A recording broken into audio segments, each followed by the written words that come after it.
Welcome to this orientation activity in OB3. The idea behind this is that you can watch the video and have a go doing the things that I'm describing in your own copy of this document. Feel free to pause the video and come backwards and forwards as you go.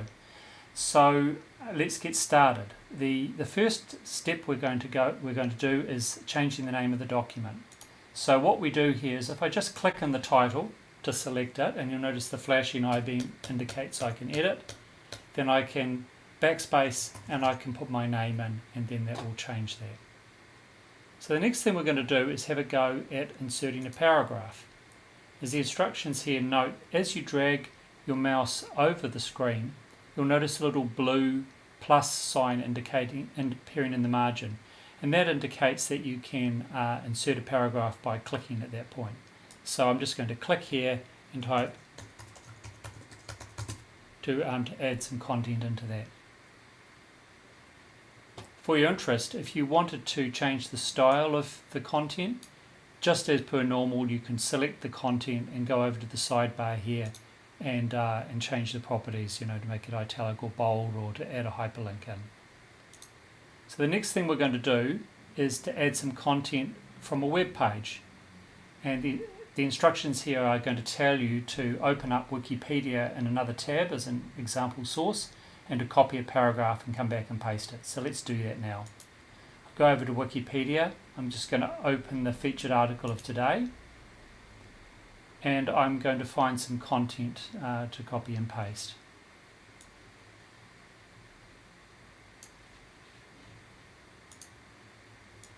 So I've just copied that. Now I'm going to come back to OB3 and I'm going to paste my content below. Now you'll notice when I do this that the pasted content is selected. If you make a mistake, you can go over to the sidebar here and click the delete button to remove it. A really important point is you're going to want to remember where you got things from. So after you've copied some content, go back to the tab, copy the browser address, and come back and just paste that in. That way you'll have a record of where you got that content from. You'll also notice that if your copied content contains hyperlinks or images or other things, then those are going to come across with you, and you can select and edit them after the content's been imported. So the next activity we're going to have a go doing is copying media from an online source. So OB3 supports pasting media from lots of different sites like Prezi and SlideShare and many others, but a common one that people want to use is YouTube. So I'm going to go over here now, and I've got a video open in YouTube, and what I'm going to do is just copy the address from the address bar. Come back into OB3 and paste that into the page, and you'll notice that OB3 recognizes the video and it pastes it into the page, and I could click play if I wanted to play it. For your interest, whenever you've got content selected like this, you can also use the copy button to copy whatever you've got selected, and then you could paste it from the sidebar. And this is a way to move content around inside the document. So if you've got something that you want to move from one document to another, or you want to move from one section of the document to somewhere else, you can use that. You can select it and then use the side button to do that. So the next thing we're going to do is have a go at recording audio into OB3. So the way you work with files is via this paperclip icon in the sidebar. So let's just scroll down here. There's instructions tell you about how to do this, but I'm just going to do this with you interactively now. First of all, we click to insert a paragraph, and then we change it from a paragraph to a file, and then we're going to click the Record Audio tab, and then click Start Recording. Hello world, and then I could play that back. Hello world. And I can upload the file into OB3. Whenever you upload files that contain multimedia, like you might upload a video that you recorded from your phone, or an audio file or something else from the desktop, you'll notice that it will have this transcoding step. This is just preparing it for web playback. when the content is finished, it'll doing this preparation, it will appear in the page. We can carry on working while this happens. So down here we can see the next activity, which is editing cells in a table. So if you've been shared a document that's got a table like this in it, you can click in the cells in order to add content. And anything that you've added, you can go back and change it again. If you need another line, just press return. So the next thing we're going to have a go at doing is drag and drop some content into your page. In this example here, I'm going to drag and drop a file from my desktop. So here I've got a PDF file. If I just pick that file up, drag it over OB3, and you notice as I move it around on top of the document with my mouse still down, I got the little plus sign like normal to show me that it wants to add the content here. And then when I release the mouse, it will upload the file into OB3 and the file will appear.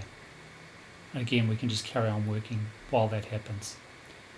And if we scroll up now, here we can see our audio file is finished uploading, and then we could play it. So using audio narrations is a great way to capture ideas. Just remember to always upload them when you're finished and make sure that they're saved, because otherwise they're just recorded in your browser but they're not saved on the server. So just when you're finished, click stop, have a listen to make sure everything's good, and then click the upload button. This next section of the orientation is just having a look at the sorts of things you can do, just finding your way around OB3 and using different features. So first of all, you'll notice at the top left of the screen here there are various icons. Let's just go over what these do. So the one here on the left is your profile area. This is the place where you can go to change your name or to request a password reset or control your email notifications. The tab next to it with the little folder icon is the place you go to access your files. Any files that have been shared with you or which you've created in OB3, you can access here. This next one you probably won't use very much, but it's the users and groups, so this shows any people that you've invited into OB3 or any groups that you've created. And the trash can shows any files that you've deleted will just sit there in the trash. Next, running across the rest of this tab bar at the top of the screen will be any documents that you've got open. At the moment we've only got one document open, but if we opened additional documents, then they would appear here, and then you can switch between them by clicking on the tab bar.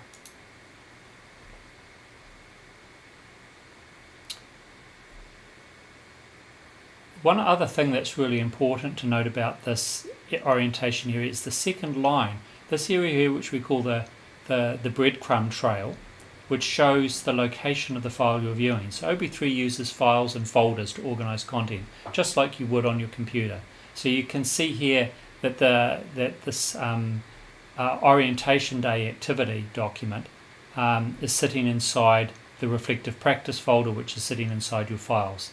And if I went up to the top left of my screen, I can click on the elements of the breadcrumb trail to navigate between those things, and that will take me to where it's located. So this is an easy way to find your way around files in OB3. So OB3 documents can contain lots of content. There's a few things to help you find your way around inside a document. The first thing is of course a search box. So I can go up to here to the search and type a word like filter, and then it's going to show just the paragraphs that contain the word that I've typed. And if I click on that, it's going to jump to the particular location where that word occurred.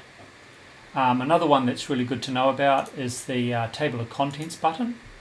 So if you click this, it's going to show all the headings in your document, and then you can click on a particular heading to instantly jump to that location. That's probably one of the ones that I use a lot. If you're in a collaborative document, you might want to be able to hide the discussions or just view the discussions, or perhaps you're only interested in having a look at any figures or references that occur inside the document. So you could do that, and you can jump instantly to figure 5 in this case, would allow you to jump around to there. So the next one is how to get help. There's two different ways you can do this. One is you can email help@oceanbrowser.com, but the way we recommend if you're working inside the app is just to click on the blue intercom button at the bottom of the screen and then click the new conversation. You can then send a message to us to start chatting, and if we're online then we can chat back with you interactively, or else any replies that we send to you will be delivered through to your email address. And to see what email address is associated with your account, just click on your profile and have a look at the email address that's been set there.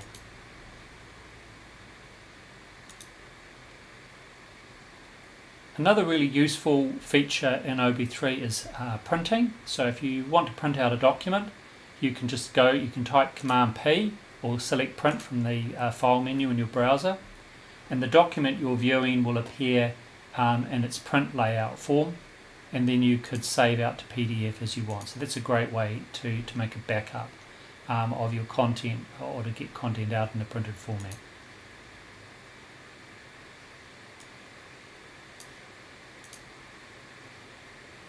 So now we're going to have a look at some more fun things that you can do with OB3 using drag and drop.